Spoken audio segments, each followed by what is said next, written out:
Today we're going to start a new Gene Keys book. It's called Fragments of Light, Insights, Breakthroughs, and Epiphanies.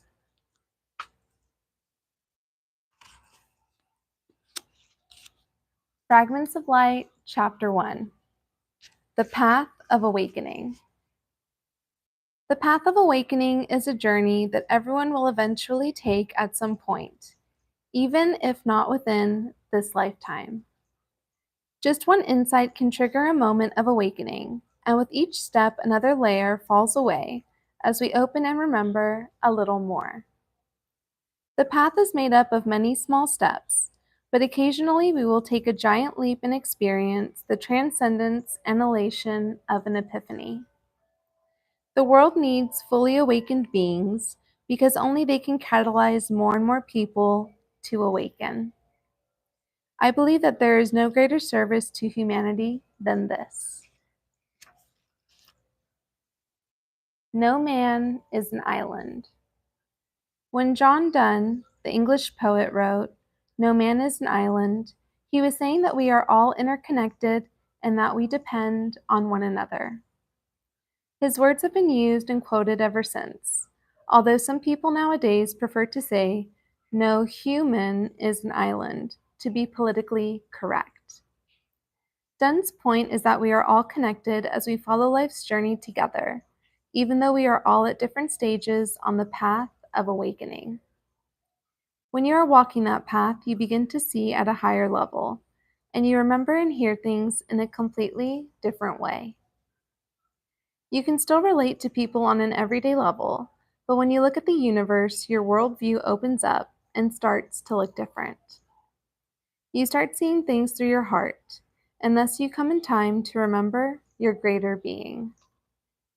For many of us, this can occur while the people around us remain fixed in their worldview, even as ours is changing. This can be very challenging because it can make you feel very alone.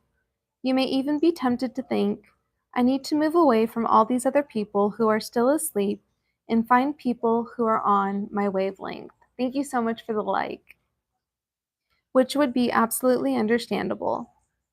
But this can be a mistake because when you are an instrument of awakening, you are needed most where there are people who aren't necessarily awakening yet, even though this can be a great challenge and a common one.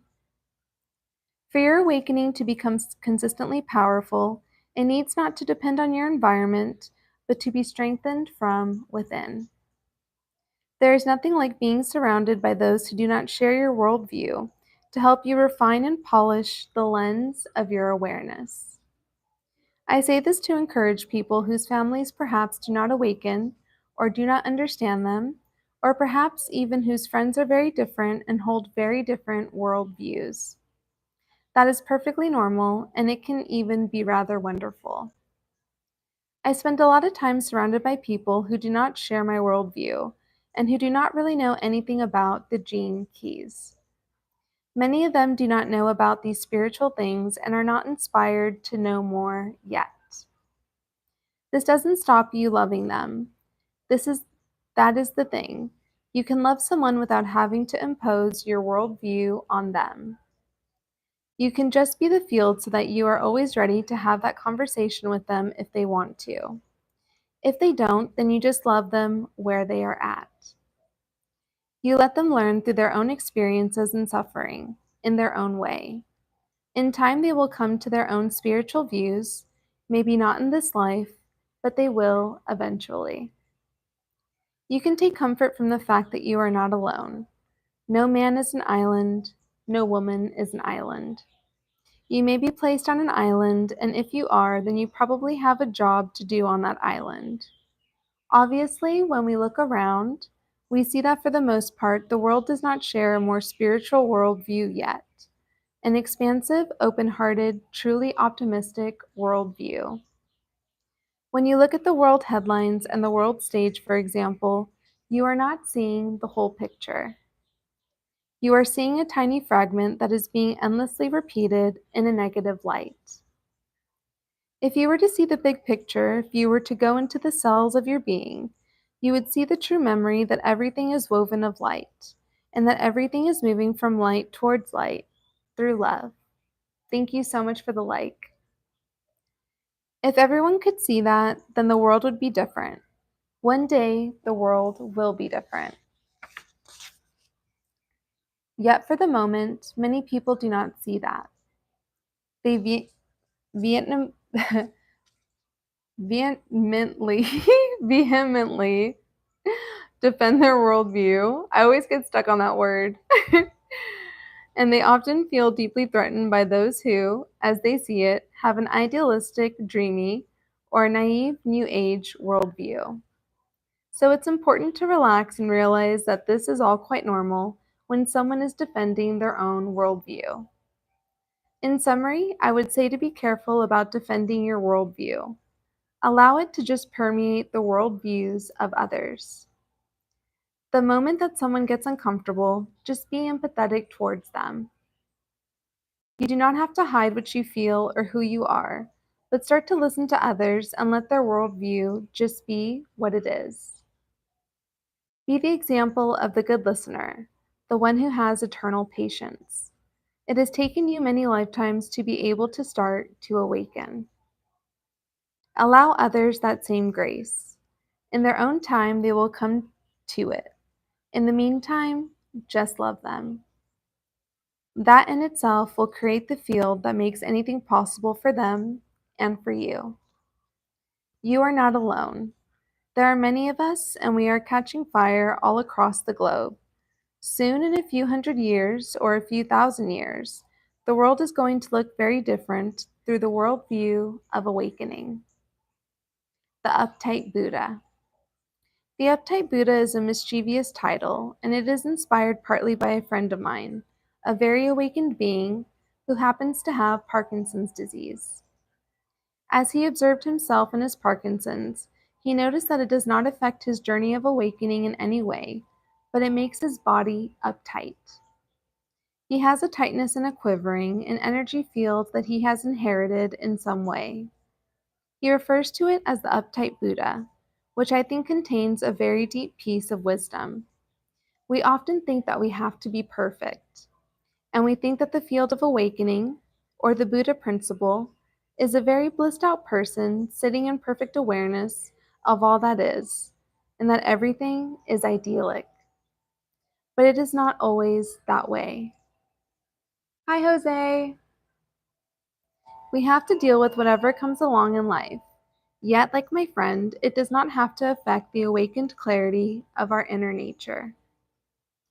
This is an important teaching for all of us, for the new eon, if you like, because we have these expectations of ourselves and therefore of others. Sometimes we expect everyone to be more awake and super clear or super aware or super moral, but actually we are what we are, and we are just humans. So it is a really powerful thing to allow yourself permission to be awake in whatever state you are in. You can bring your full attention to the moment, even now while you are reading this. Take some deep breaths and just bring yourself into the present.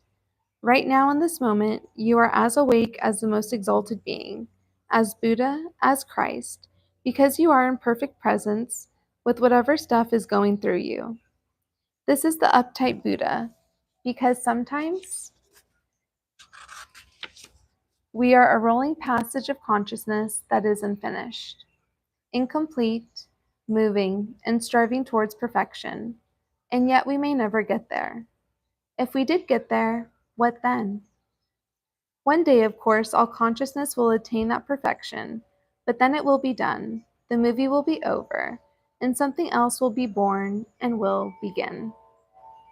But it is not about the ending, it is about the journey itself. We just need to let go of some of the heaviness that we accumulate along the way. There is a story that when you die, you go up to the heavenly realm, and before you go in, you have to weigh your heart against a feather on the divine scales. If your heart is heavier than the feather, then you are sent back down for more learning. But if your heart is as light or lighter than the feather, then you are allowed to go in. It is a powerful story. Can you be lighthearted at that level?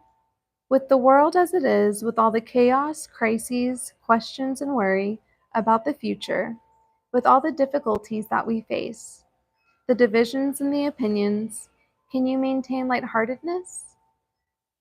It does not mean that you make light of difficult things. It just means you carry lightheartedness in the core of your being. If we want to be free, if we truly want to be free, we are going to have to drop some of this baggage that we are carrying. This person is wrong, that person is enlightened, the other person is this or that. Being lighthearted means being empathetic and therefore able to see everything from the opposite viewpoint. This means that you can see your own viewpoint from its opposite with equal empathy, and so you can still hold your view, but you are going to hold it in a lighter way. You become aware of holding that view because it fits with your character and the persona that you have in this life. In another life, you would have a different persona, yet you would have the same underlying consciousness. We are going to have to expand way beyond these divisions that come into the world, whatever they are.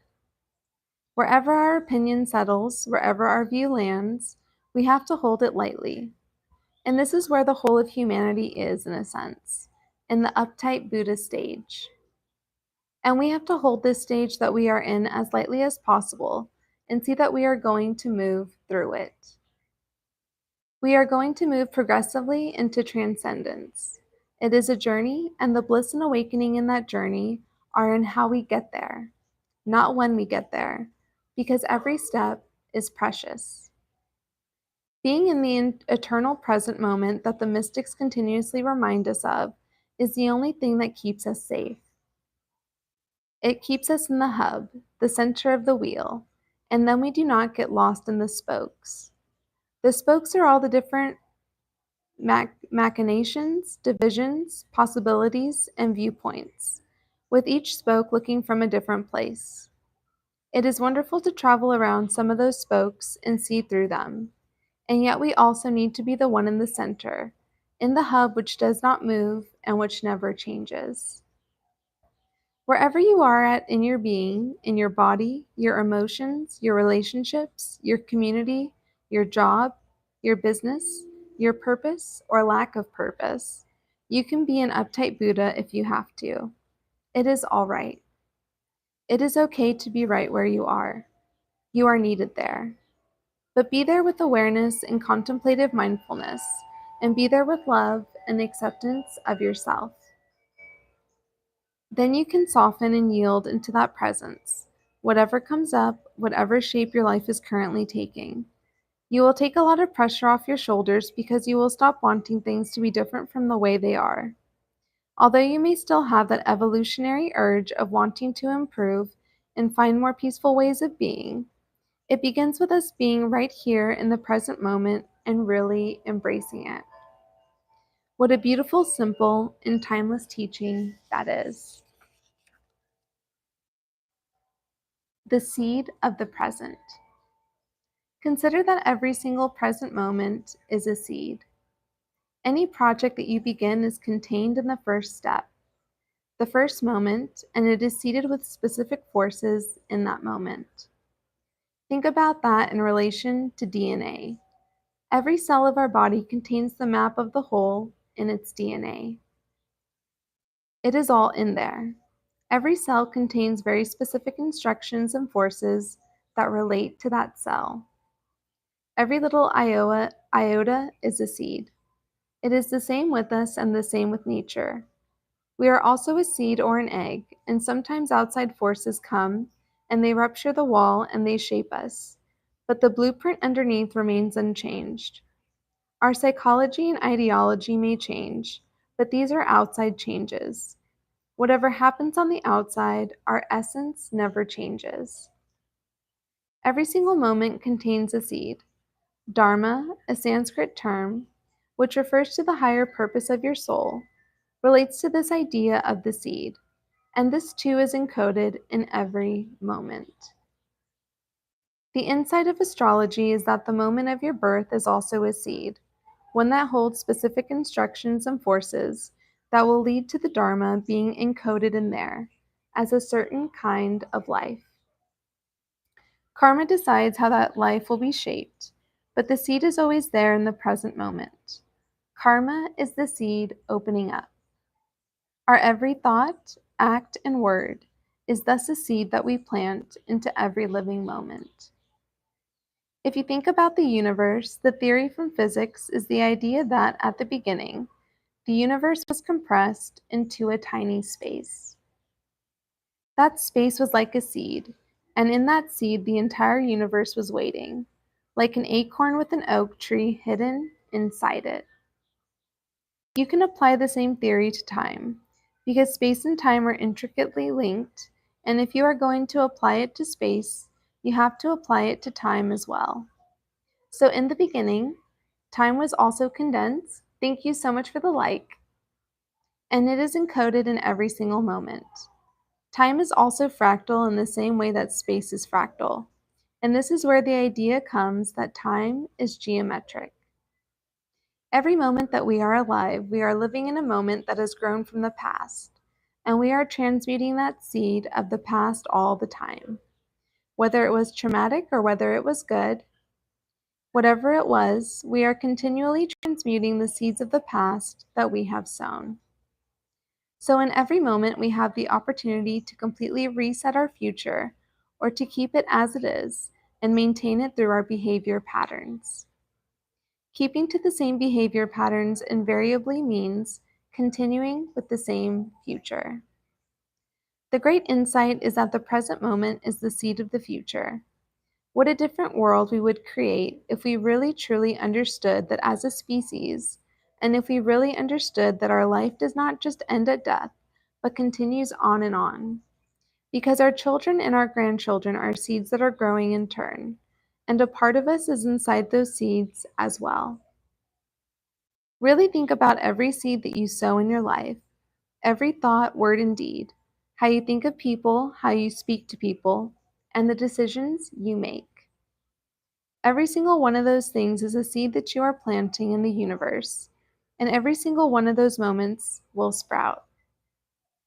Think of all those moments sprouting and then growing into trees. What have you sown? Is it a beautiful orchard full of fruit trees, or is it lots of thorny brambles so tangled that you can't get through? Ask yourself, what am I sowing in my life in every present moment? Awakening through love. Here's something for lovers everywhere. We are all lovers. When you find a relationship that you know you can really work with and in which you are both committed to a higher purpose, think of this story. A couple who loved each other deeply went to the Buddha and said, "Lord, we love each other very much, but we are afraid of being separated by death." The Buddha replied, "Keep following the teachings and following the love, and together, if you are fortunate, those two things will allow you to be reborn in a single body as an enlightened one." That is something that anyone can work towards. Whether you are with your loved one or looking for a loved one, hold that impulse at the core of your being. It is the highest impulse anyone can have in a relationship. The greatest service anyone can offer to the world, to the cosmos, to humanity, is to make the step towards awakening. It does not matter what we do on the outside if we are not awake, because it will not have a true impact, although it may have an impact within the Maya, the world we live in. What the world really needs is awakened beings, fully realized beings, because in everything they do, a fully realized being causes more people to awaken and become realized. This is the highest service anyone can offer in life. So create that seed and plant it at the core of your relationship or in your intentions for a relationship. It is pure selflessness to work together, to be reborn as two halves of a whole, in a single glorious being, an awakened one. Can you imagine what kind of teachings would come through such a being? That person would be able to teach true relationships because of the incarnative crescendo that brought about their awakening, and through the loving of two halves becoming whole. It gives you the power to move through all the challenges, sufferings, difficulties, and shadows that every relationship inevitably will bring up. With that as your compass, your North Star, you have the capacity to go all the way and further. And then, when death does come, it will be revealed as simply a veil. Occasionally, you will hear of a couple whose love is so great that when one dies, the other doesn't experience their death in the expected sense, because the other person lives on fully in their heart. Thank you so much for the like. Behind that feeling can lie a selfless urge to serve the whole at the highest level possible. How wonderful that is. Countenance divine. When spring arrives and the weather starts picking up at home in the UK, I start slipping out of the house early to see the sunrise. One particular morning, I headed out for one of the first sunrises that I had caught that year. It was a beautiful morning, and as I was outside communing, some things came to me. I had a very traditional, proper English education at a Christian school. It wasn't an overly Christian school, but we went to church on Sundays, and I would hear the words of the services and recite them or sing them without wondering what they really meant. Sometimes they come back to me, though. And that morning, as I was out there in the dew, the sun glinting on the English meadows, with the divine essences and fragrances and sounds of the dawn, the birds, and the purity of it all, a word came back to me from the past: countenance, the countenance divine. I wasn't sure what it really meant, but that particular morning I saw it and I experienced it. It was everywhere, surrounding everything, like a shining cloak lighting up the world. If you look with eyes that see, you can see the countenance divine illuminating everything, and you can see it even on the darkest days. The phrase, "and does the countenance divine shine forth among those clouded hills," first appeared in William Blake's poem, which became well known as the hymn Jerusalem. The divine countenance, it is wonderful. I used to associate those words with long, tedious Sunday services when I would have rather been somewhere else, but now it is completely different. Suddenly I see the countenance everywhere, in everything. I encourage you to go outside in the dawn. Go out in the first light and taste it. It doesn't matter if you are a little bit late. That morning, I was a bit late and didn't catch the actual sunrise, but I was in it. I was bathed in it. It was exquisite.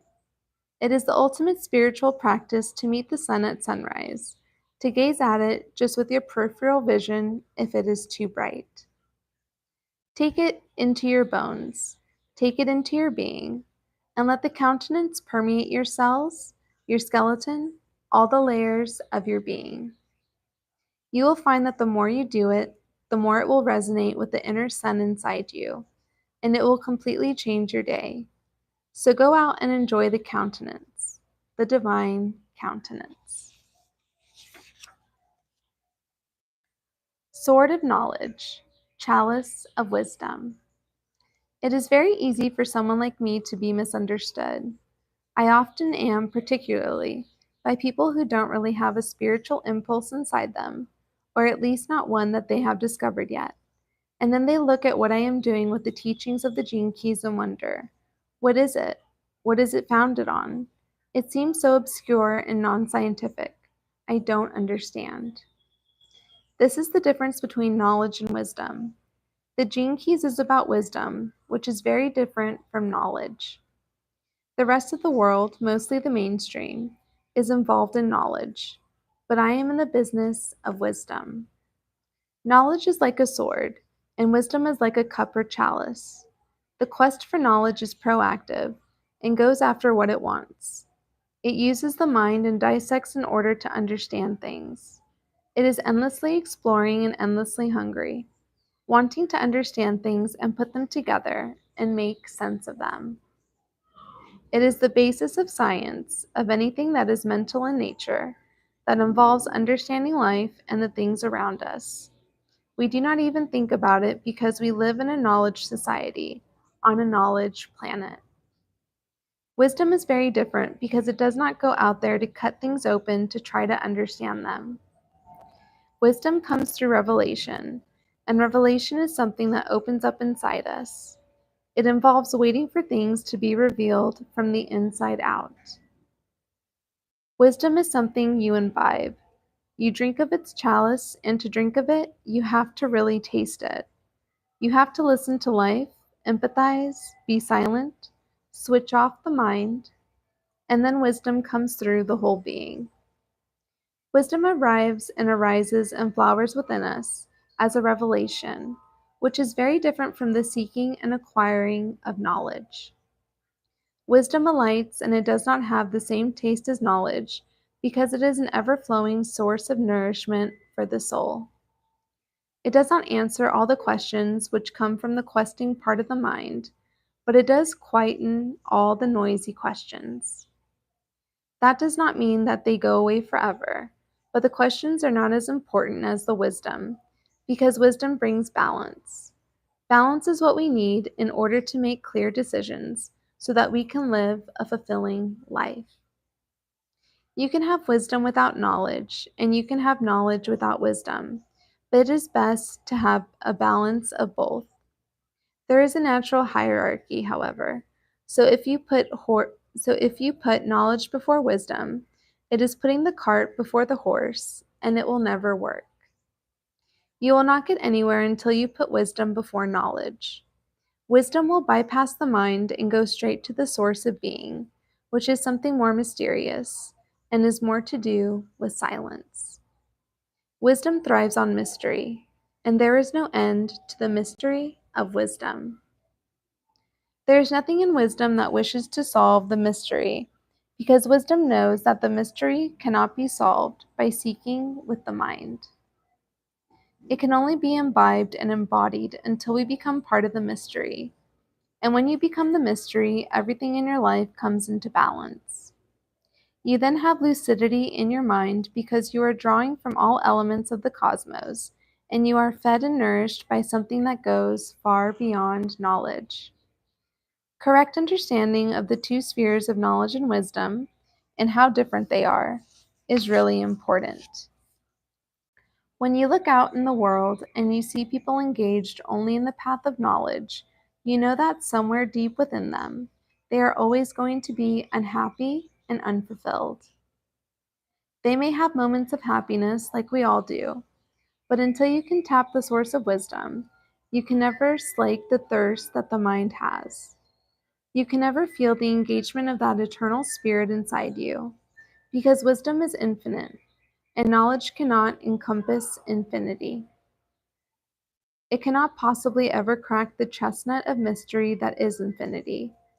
It is not of the same dimension, and so there is no way it can understand it. But it can penetrate some of the workings of the universe, which can be of immense help for us as a species to help solve real-life problems and all kinds of things in our societies that help us live healthier, happier lives. Ultimately, until we come to the true source of wisdom inside us and tap the universal spirit of the eternal, it is all for nothing.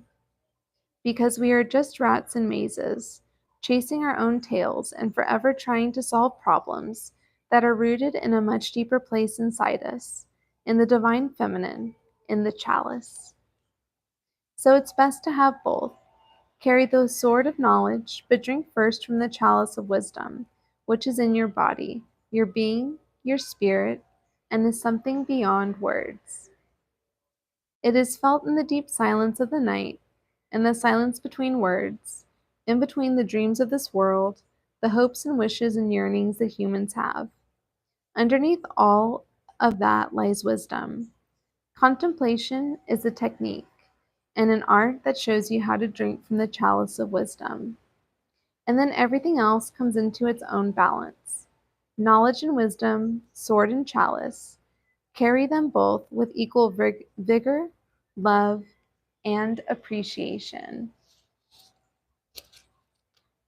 Well, thank you so much for joining me for this reading of Fragments of Light, Insights breakthroughs, and epiphanies. Please don't forget to like, subscribe, and or join the membership tiers as it is popping off. And I will see you on the next live stream or video. Be well, stay wild,